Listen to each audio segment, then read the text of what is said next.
So original concept ఏంటండి, ఒకటే line. Sir నేను కంపెనీలో ప్రోడక్ట్ తయారు చేసిన, మీరు నా ప్రోడక్ట్ కొనుక్కొని వాడి చూడండి, ఒకవేళ నచ్చకపోతే నాకు ఇచ్చేసేయండి, బాగుంటే ప్రోడక్ట్ నచ్చితే రెగ్యులర్గా ఇదే ప్రోడక్ట్ వాడుకోండి.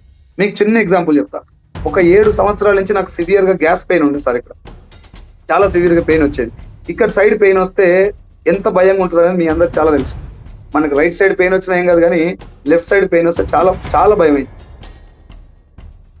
ఈ 7 సంవత్సరాలు ఉన్నటువంటి ఆ పెయిన్ ను కేవలం మన దాంట్లో రైస్ బ్రాన్ ఆయిల్, తవుడు నూనె, దాంతో వంట చేసుకొని ఒక 15 రోజులు బయట ఫుడ్ మొత్తం మానేసి కేవలం రైస్ బ్రాన్ ఆయిల్ తోటి ఫుడ్ తినటం వల్ల 7 సంవత్సరాల నొప్పి కేవలం 15 రోజులు తగ్గిపోయింది. నాకు తగ్గింది అని మీకు అందరికి చెప్తున్నా, మీకు అందరికి తగ్గుతుంది అని చెప్పట్లేదు.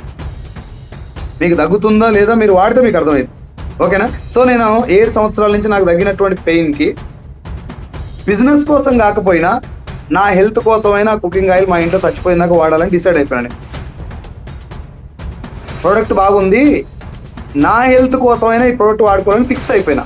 సో నా దృష్టిలో వెస్టీజ్లో ఉన్నటువంటి రైస్ బ్రాన్ ఆయిల్ చాలా గ్రేట్, వండర్ఫుల్ ప్రోడక్ట్ నా దృష్టిలో. ఎందుకంటే నాకు ఈ 7 సంవత్సరాల ప్రాబ్లం, అది ఎంత పెద్ద ప్రాబ్లం నాకే తెలుసు, పోయింది కాబట్టి వెస్టీజ్ ప్రోడక్ట్ గ్రేట్. ఒక ఆయిలే బాగుందా అని చెప్పి మిగతా అన్ని వాడి చూసిన, ఫ్లోర్ క్లీనర్, సోపు, సర్పు, షాంపూ, ఈ టీ పౌడర్, ఇవన్నీ వాడి చూసిన. అన్ని బయట వాటితో కంపేర్ చేస్తే ఎక్సలెంట్, తోపు తురుము అనే బదులు బెటర్ ప్రొడక్ట్స్ అన్నిటికంటే బాగున్నాయి. చాయ్ పత్తి తాగితే నాకు గ్యాస్ పెయిన్ వచ్చేది, మన చాయ్ పత్తితో చాయ్ చేసుకున్న అయితే ఉన్న గ్యాస్ పెయిన్ పోయి. ఇట్లా నాకు ప్రొడక్ట్లు అన్ని మంచిగా అనిపించిన తర్వాత, నాకు మంచిగా అనిపించినటువంటి ప్రొడక్ట్లతోటి నేను కంటిన్యూగా కస్టమర్ గా ఉండిపోతే కూడా నష్టం వచ్చేటటువంటి ఛాన్స్ లేదు. నష్టం వచ్చే ఛాన్స్ లేదు నాకు కస్టమర్ ఉండిపోయినా. నేను ఎవరిని జాయిన్ చేయమని కంపెనీ నన్ను ఏం అడగల, నువ్వు జాయిన్ అయినా కాబట్టి ఇంకో ఇద్దరు జాయిన్ చేయి. No, if you want to be a customer, you can be a customer for ఎంత టైం అయితే అంత టైం. నువ్వు లైఫ్ లాంగ్ కూడా కస్టమర్ ఉండిపోవచ్చు, వచ్చే నష్టం ఏం లేదు నీకు. లేదు, ప్రొడక్ట్ బాగుంది, నీకు నచ్చింది అనిపిస్తే నీకు తెలిసిన వాళ్ళకి, ఈ బిజినెస్ లో నీకు పలానా వ్యక్తి వస్తాడు అని నీకు ఎవరెవరైతే అనిపిస్తుందో వాళ్ళందరికీ ఈ ప్రొడక్ట్ గురించి చెప్పి వాళ్ళని కూడా నీ టీంలో జాయిన్ చేసుకోండి. వాళ్ళ దగ్గర ₹1 నువ్వు తీసుకోవట్లేదు, వాళ్ళకు ₹1 ఇవ్వట్లేదు. బ్రదర్ నేను ఒక ప్రోడక్ట్ వాడుకున్నా, నాకు బాగా నచ్చింది, మీరు కూడా ట్రై చేసి వాడండి అంటే నీకు నచ్చినటువంటి విషయాన్ని, మీన్స్ నీ దగ్గర నుంచి మంచి వెళ్తుంది. అక్కడ ఒక సినిమా చూసి బాగుందని చెప్పినట్టే ఈ ప్రోడక్ట్ బాగుందని చెప్తున్నావు, బాగా లేకపోతే నీ దగ్గరికి అయిపోతుంది ప్రోడక్ట్. సో జస్ట్ నీ దగ్గర జరిగినటువంటి మంచిని 10 మందికి షేర్ చేయటం వల్ల వచ్చేటటువంటి డబ్బే డైరెక్ట్ సెల్లింగ్ లో మనకు వచ్చేటటువంటి డబ్బు. ఒక ₹30 ఏదైనా ప్రొడక్ట్ తయారైతే మన దగ్గర రావడానికి ₹100 అవుతుంది. బయట ₹30 నుంచి ₹100 వస్తుంది మనకు. మధ్యలో ఈ ₹70 ఎవరు తీసుకుంటారు? C&Fలు, డిస్ట్రిబ్యూటర్లు, హోల్సేలర్లు, రీటైలర్లు, టీవీలలో అడ్వర్టైజ్మెంట్ ఇచ్చే వాళ్ళు, వీళ్ళందరూ డబ్బు తీసుకుంటారు. వాళ్ళు ఎవరన్నా ప్రొడక్ట్ వాడతారా? వాడరు. దాంట్లో ఏముందో కనీసం వాళ్ళకి ఏమైనా తెలుసా? తెలియదు. కొంతమంది వాళ్ళ దగ్గర కొద్ది రోజులు స్టోర్ చేసుకున్నందుకు, కొంతమంది వాడకపోయినా ప్రోడక్ట్ చేతిలో పట్టుకుని అడ్వర్టైజ్మెంట్ ఇచ్చినందుకు మనం ఇచ్చే ₹100 ₹70 పోతున్నాయి. పోనీ వాళ్ళు ఏమైనా మంచి ప్రోడక్ట్ చెప్తురా?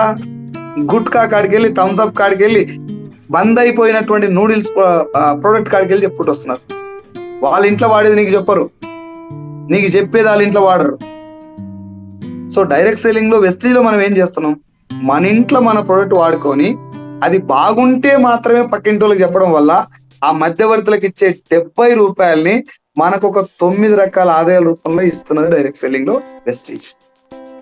ఆ 9 రకాల ఆదాయాలల్లో ఫస్ట్ డిస్కౌంట్ వస్తుంది, దాని తర్వాత ఏమంటారు మన అక్యుములేషన్ పర్ఫార్మెన్స్ బోనస్ వస్తుంది, డైరెక్టర్ బోనస్ వస్తుంది, టీమ్ బిల్డింగ్ బోనస్ వస్తుంది, LOB వస్తుంది, కార్ ఫండ్ వస్తుంది, ట్రావెల్ ఫండ్ వస్తుంది, హౌస్ ఫండ్ వస్తుంది, ఇలా ఇట్లా బోనస్ వస్తుంది. ఇవన్నీ స్టెప్ బై స్టెప్ ఎట్లా వస్తాయి అనేది మనం ఒక మీటింగ్ కి వచ్చి మనం జాయిన్ చేసినటువంటి అప్లైన్ దగ్గర కూర్చొని బిజినెస్ ప్లాన్ క్లియర్ గా రాసుకొని చెప్పించుకుంటే అర్థమవుతుంది. బట్ బేస్ కాన్సెప్ట్ ఏంటిది డైరెక్ట్ సెల్లింగ్ లో అంటే, కంపెనీ కొన్ని ప్రొడక్ట్ తయారు చేస్తుంది, మనం కంపెనీలో ఫ్రీగా జాయిన్ అవుతాం, మనకు నచ్చినటువంటి ప్రొడక్ట్ ఒక 4, 2, 3 కొనుక్కొచ్చుకుంటాం, ఇంట్లో తెచ్చుకొని వాడుకుంటాం, ఒకవేళ నచ్చకపోతే రిటర్న్ చేస్తాం, బాగుంటే మన ద్వారా 10 మందికి అదే ప్రోడక్ట్ చెప్పి ఒక మంచి టీము తయారు చేసుకొని అడ్వర్టైజ్మెంట్ కు మధ్యవర్తులకు ఇచ్చేటువంటి డబ్బుని వెస్టీజ్ ద్వారా మనం తీసుకుంటాం.